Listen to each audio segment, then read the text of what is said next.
पश्चाताप का अर्थ है जो आपने किया उसके लिए पछतावा।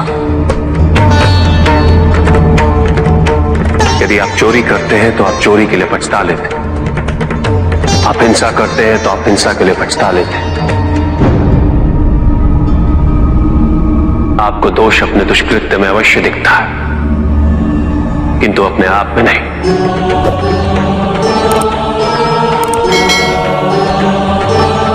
क्योंकि दोष आप अपने से बाहर ढूंढते हैं, उसके कारण अपने से पृथक करके देखना चाहते हैं।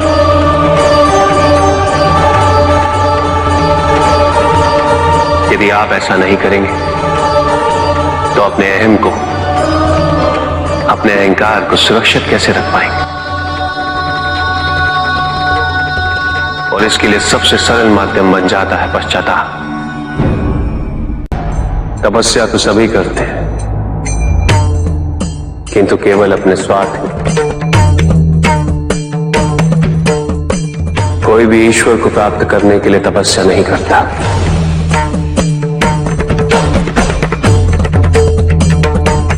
कोई भी तपस्या इसलिए नहीं करता कि उसकी भक्ति उसके आराध्य तक पहुंच जाए। मृत्यु चाहते हो, मुक्ति चाहते, किंतु मृत्यु से मुक्ति प्राप्त नहीं होती। ना ही मृत्यु जीवन का अंत होती। सृष्टि ही जीवन है, प्रकाश ही जीवन। और यदि जब हम नेत्र खोले और हमें प्रकाश की अनुभूति ना हो, तो इसका यह अर्थ नहीं कि प्रकाश कहीं नहीं।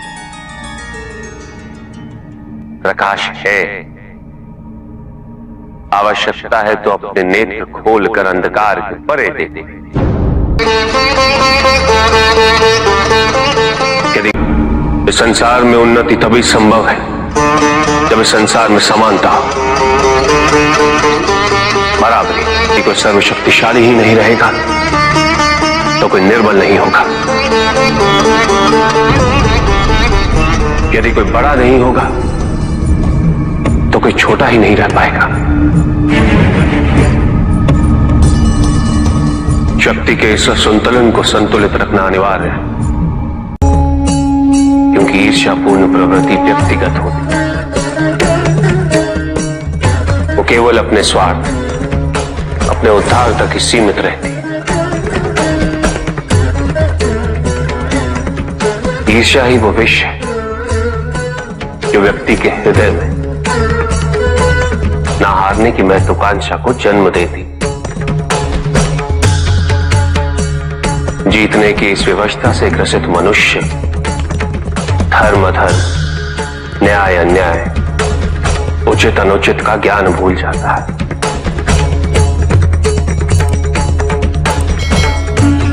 संवेदना, करुणा भूल जाता है। उसे स्मरण रहता है तो केवल जीतना, भले ही वो छल कपट के माध्यम से ही क्यों ना हो। एक असुर था, एग्रिप्ट। एक दिन वो ब्रह्मलोक गया।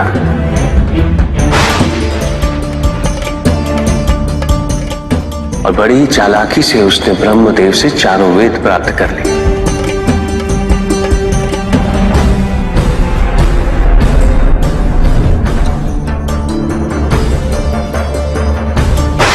और जाके समुद्र में छुप गया, क्योंकि सारा ज्ञान वेदों में निहित है।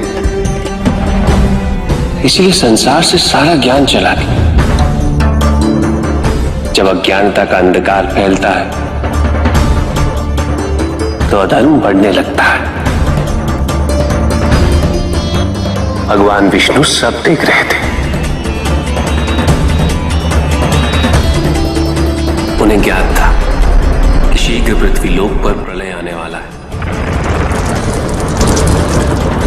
एग्रिप्ट के साथ चारों वेद भी लुप्त होने का भय था। ब्रह्मदेव सृजन करता है।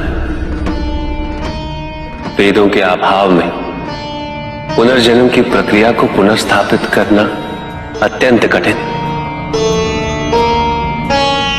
इसीलिए हयग्रीव से उन वेदों को पुनः प्राप्त करना अनिवार्य था। तो भगवान विष्णु ने क्या किया?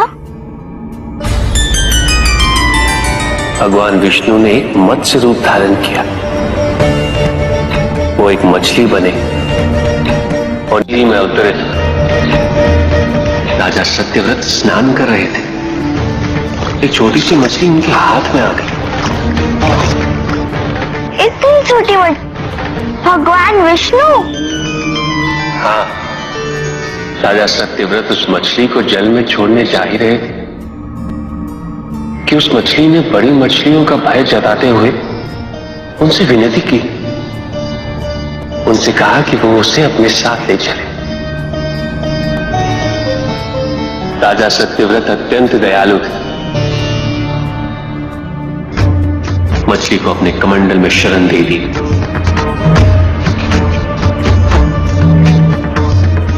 और अपने महल में ले गए। किंतु रात भर में मछली इतनी बड़ी हो गई कि कमंडल में रह पाना उसके लिए संभव ही नहीं था। और उसका बड़ा आकार देखने के पश्चात राजा सत्यव्रत ने उसे कमंडल में से निकालकर एक मटकी में डाल दिया। मटकी में डालने के पश्चात उसका आकार पुनः बड़ा हो गया। तो राजा सत्यव्रत ने उसे मटकी में से निकालकर एक सरोवर में रख दिया।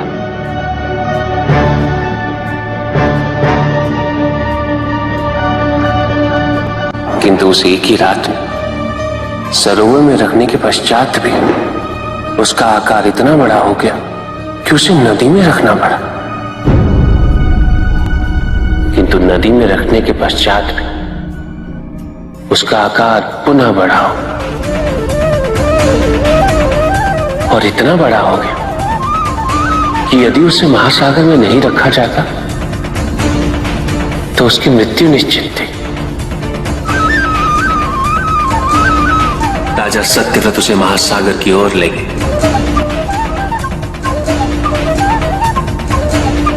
क्योंकि राजा सत्यव्रत तपस्वी थे, ज्ञानी थे, उन्हें आभास हुआ कि ये कोई साधारण मछली नहीं, ये स्वयं साक्षात भगवान विष्णु ही है। भगवान विष्णु राजा सत्यव्रत की उदारता से अत्यंत प्रसन्न थे। इसीलिए उन्होंने राजा सत्यव्रत को मत्स्य रूप धारण करने का कारण बताया। साथ ही उन्होंने सत्यव्रत से कहा कि आज से 7वें दिन प्रलय आएगा, समस्त पृथ्वी जल में समा जाएगी। किंतु आप सप्त ऋषियों के साथ साथ अनाज, वनस्पति व अशुद्धों की प्रत्येक प्रजाति के बीज और प्रत्येक पशु का एक एक जोड़ा लेकर एक विशाल नौका में सवार होकर मेरी प्रतीक्षा कीजिएगा। केवल एक ही स्थान ऐसा होगा जिसकी ऊंचाइयों को जल छू नहीं पाएगा। मैं लौटूंगा और आपको वहां लेके चलूंगा। ऐसा कौन सा स्थान था? हिमालय पर, अर्थात तुम्हारी माता के पिता हिमालय। फिर क्या हुआ? ऐसा कह के भगवान विष्णु समुद्र में चले गए और अपने मत्स्य रूप में उन्होंने हयग्रीव को ढूंढ निकाला। उस दुष्ट का वध करके वेदों को पुनः प्राप्त कर लिया। तो क्या पहले आया? हाँ, ठीक 7वें दिन। किंतु भगवान विष्णु के आदेश अनुसार राजा सत्यव्रत एक विशाल नौका में उनकी प्रतीक्षा कर रहे थे। तभी विष्णु जी एक सींग वाली विशाल स्वर्ण मत्स्य रूप में प्रकट हुए। नौका को मत्स्य से बांधते हेतु सर्पराज वासुकी का प्रयोग किया गया और विष्णु जी ने अपने वचन अनुसार उन सबको हिमालय तक सुरक्षित पहुंचाया, ताकि प्रलय के पश्चात वेदों के आधार पर संसार पुनः बसाया जा सके।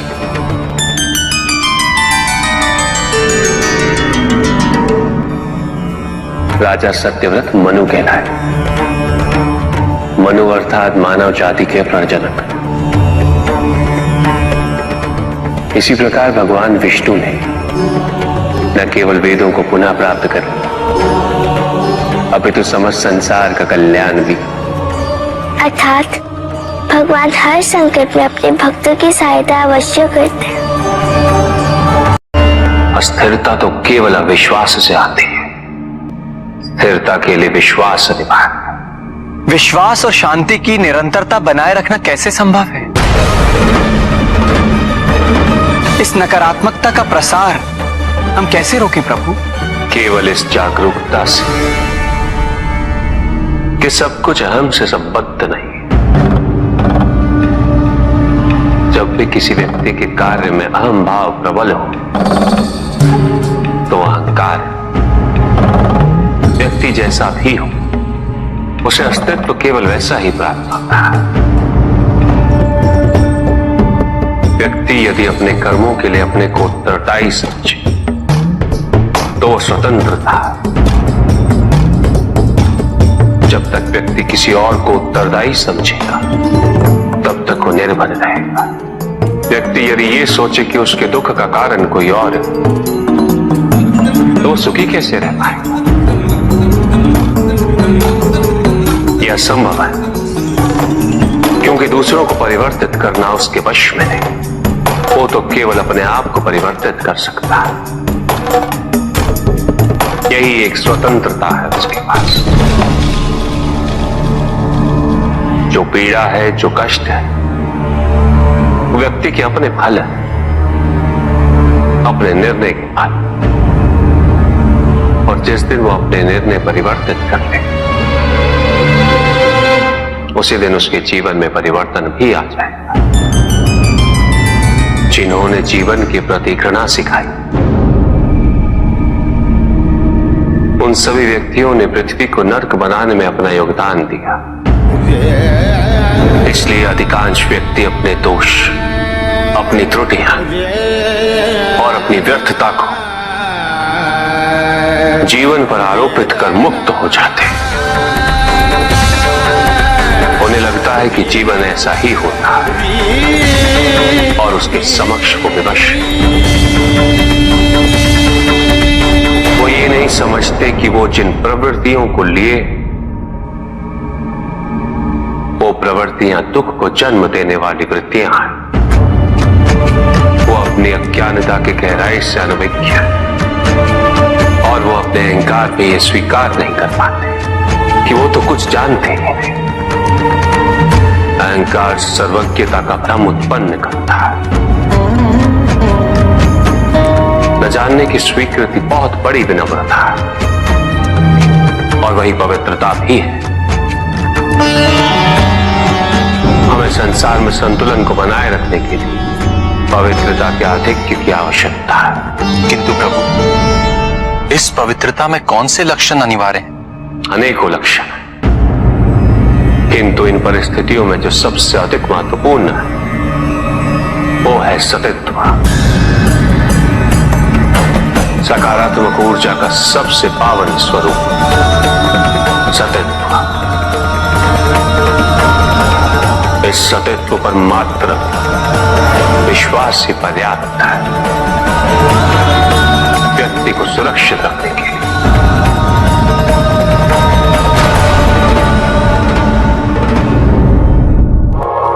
एक बार व्यक्ति इस सतित्व पर विश्वास कर ले तो नकारात्मकता सदैव के लिए दूर हो जाती है और संतुलन स्थापित होता है। अहंकार तो हानिकारक है ही, किंतु सतित्व पर अहंकार घातक होता है। जहां न अमृत, न विष, न सुख, न दुख, न स्वर्ग, न नरक, वही परम आनंद है। उसी परम आनंद तक की यात्रा है तुम्हारी। ये यात्रा आनंद के सानिध्य की है। ये यात्रा सानिध्य के आनंद की है और इस यात्रा में मैं प्रतिपल तुम्हारे साथ हूं। मुझे ढूंढो मत, केवल पहचानो तुम ही मैं हूं, मैं ही तुम। हर आरंभ का मैं ही अंत हूं। और हर अंत सदैव मेरा ही आरंभ होगा। देव देव महादेव शिवा, देव देव महादेव शिवा। चंद्रमा उसी जल में प्रतिबिंबित होता है जो जल शांत है। फिर यही तो समस्या होती है मन की। मन कभी भी शांत नहीं हो पाता। जहां शांति नहीं वहां कुछ भी नहीं रुकता। समुद्र की लहरों की भांति विचारों का उपद्रव मन को निरंतर स्थिर रखता। कुछ भी सुनने और समझने के लिए मन का मौन रहना आवश्यक है, किंतु मन मौन रहना नहीं जानता। वो तो निरंतर कुछ ना कुछ कहता रहता। प्रतिपल शब्दों का आक्रमण चलता रहता है मन पर, और यही आक्रमण है जिसके कारण व्यक्ति कभी भी शब्दों के परे नहीं जा पाता। जहां जीवन की सत्यता का बोध उसकी प्रतीक्षा कर रहा होता। साथ छल तुम्हारी अपनी इच्छाओं ने किया है, तुम्हारे हट ने किया है, तुम्हारी अपनी सोच ने किया है। ये रहस्य नहीं कि प्रत्येक आत्मा मुक्ति की इच्छुक होती है। जो मरता है वो है पंचभूतों से निर्मित शरीर।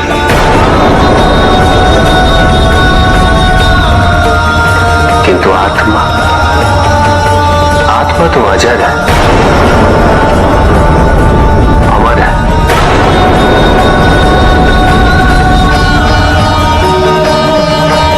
जिसकी यात्रा मोक्ष पर संपूर्ण होगी।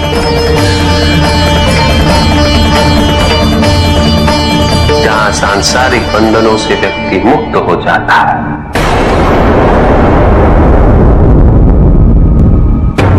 सारी इच्छाएं लुप्त हो जाती, किंतु तुमने तो कभी सत्य की खोज ही नहीं की। तुम तो सदैव उन तत्वों को ढूंढते रहे जो तुम्हारे अहंकार के पोषण हेतु तो आवश्यक थे।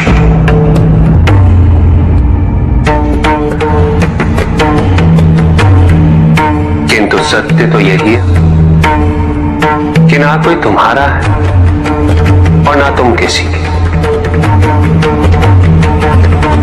जो है वो परमात्मा का है,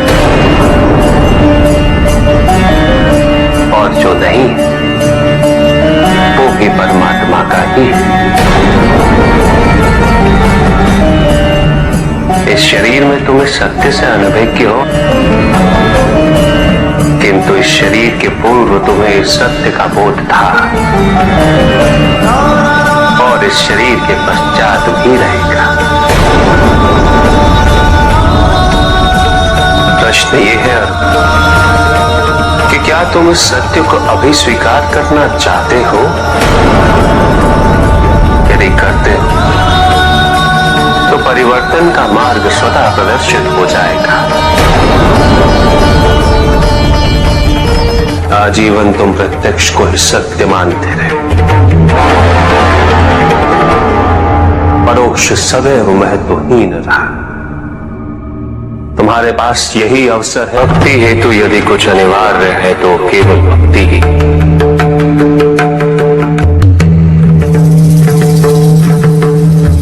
किंतु प्रश्न ये है कि क्या आपकी भक्ति संपूर्ण है? विश्वास और भ्रम के बीच की रेखा अत्यंत महीन होती है।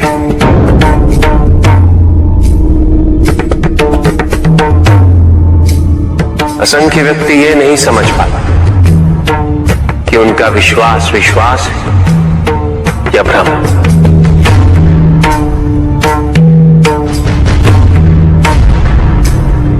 मुझ तक पहुंचने के लिए किसी और की आराधना अनिवार्य नहीं। मेरे सच्चे भक्त तो मुझे किसी भी रूप में पूज सकते, किसी भी रूप में प्राप्त कर सकते। ओम नमः शिवाय।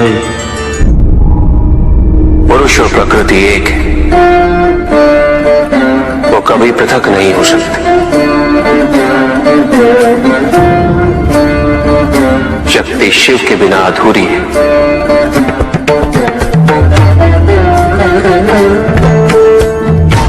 और शिव तो शक्ति के बिना शव के समान है। शिव शक्ति पुरुष प्रकृति का संतुलन सदैव अनर्थकारी सिद्ध होगा। शरीर में यदि स्त्री तत्वों की ऊर्जा नहीं तो शरीर निर्जीव नहीं।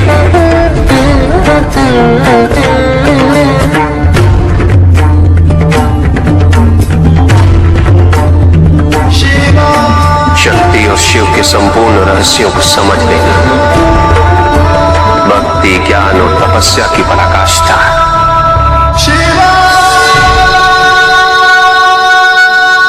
जब ज्ञान के लिए शब्द पर्याप्त बना, उदाहरण प्रस्तुत करना अनिवार्य हो जाता है, केवल आपके लिए ही नहीं अपितु आपके माध्यम से समस्त संसार को शिव और शक्ति की संयुक्ता से पुनः अवगत कराना इस प्रसंग का उद्देश्य था। चुप। सत्य को जानने के लिए वन में जाना अनिवार्य नहीं है। अपने निजी, पारिवारिक और सामाजिक दायित्वों का परित्याग भी आवश्यक नहीं। सत्य तो सदैव हमारे साथ है, हमारे सामने, किंतु हम स्वयं धीरे धीरे उस पर अपने क्रोध, अपने अहम, भय, विचार और महत्वाकांक्षाओं जैसे कई आवरण चढ़ा देते हैं। सत्य हमसे नहीं, हम स्वयं सत्य से दूर हो जाते हैं।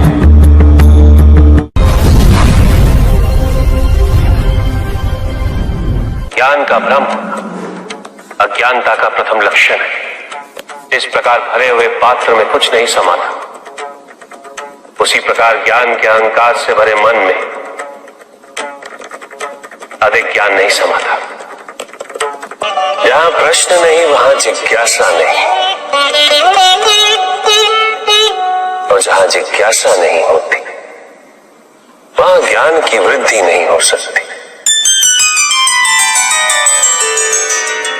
निसंकोच होकर पूछिए, प्रभु आप तो कालोपरी हैं, सर्वज्ञ हैं, त्रिकालदर्शी हैं। चारों ओर ये जो अज्ञान का अंधकार फैल रहा है उसमें ज्ञान का मूल अर्थ कहीं ना कहीं खोता जा रहा। मेरा आपसे विनम्र निवेदन है प्रभु, किसी अन्य विषय पर चर्चा आरंभ करने से पूर्व हमारे और इस समस्त संसार के कल्याण और मार्गदर्शन हेतु आप ज्ञान की मूल परिभाषा से एक बार हमें पुनः अवगत करवाएं। ज्ञान और अज्ञान की परिभाषा को स्पष्ट रूप से समझने के लिए ज्ञान और अज्ञान की विशेषताओं का स्मरण करना आवश्यक है,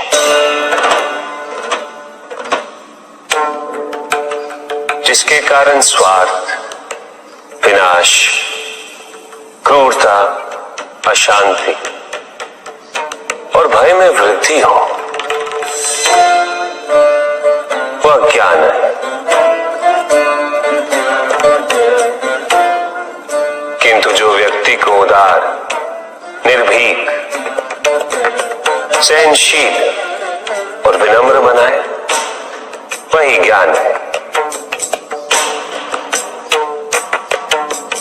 अज्ञान की शक्तियां दुरुपयोग करने हेतु प्रेरित करती हैं, किंतु जो अपनी शक्तियों और अपने सामर्थ्य के प्रति अपने उत्तरदायित्व को समझाए, जो न केवल अपने अपितु अपने से पहले संसार के उद्धार हेतु प्रोत्साहित करे, वो ज्ञान है। ज्ञान का मूल उद्देश्य ही परोपकार है, सृजन है। दूसरों की भावनाओं को समझना, उनका आदर करना, यही ज्ञान है। क्योंकि ज्ञान हमें न केवल अपने अपितु दूसरों के दुख और सुख के प्रति भी संवेदनशील बनाता है। किंतु जो दूसरों की भावनाओं का अनादर करे, उसे ज्ञान की श्रेणी में कैसे रखा जा सकता है? अज्ञान के कारण व्यक्ति सांसारिकता में बंधता जाता है, मोह माया में उलझता जाता है। अज्ञान परम सत्य से दूर ले जाने का माध्यम है, किंतु ज्ञान व्यक्ति को परम सत्य की ओर ले जाता है। ज्ञान मुक्तिदायक है, मोक्ष का मार्ग है, और इस मुक्तिदायक ज्ञान का सर्वोच्च रूप है आत्मज्ञान। और यही ज्ञान की पूर्णता भी है। ज्ञान और अज्ञान का भक्ति का उचित मार्ग बताए हमें, ताकि मेरी भांति दूसरा कोई भूल ना करे। भक्ति मुक्ति का आधार है पुष्पधर, और मुक्ति तो केवल समर्पण से ही संभव होगी। और समर्पण के लिए पुष्प नहीं, स्वर्ण नहीं, आभूषण भी नहीं,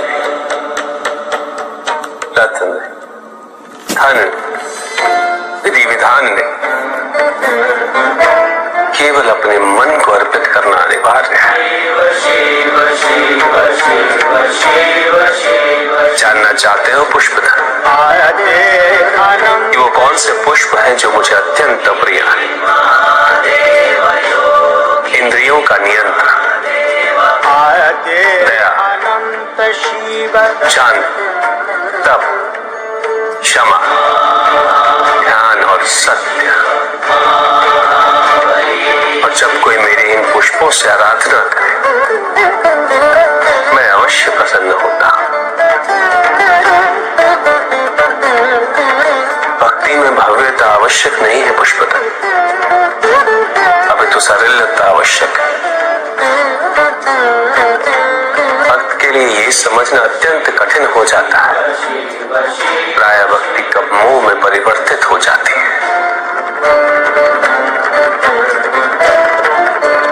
और ऐसे में पथ भ्रमित होना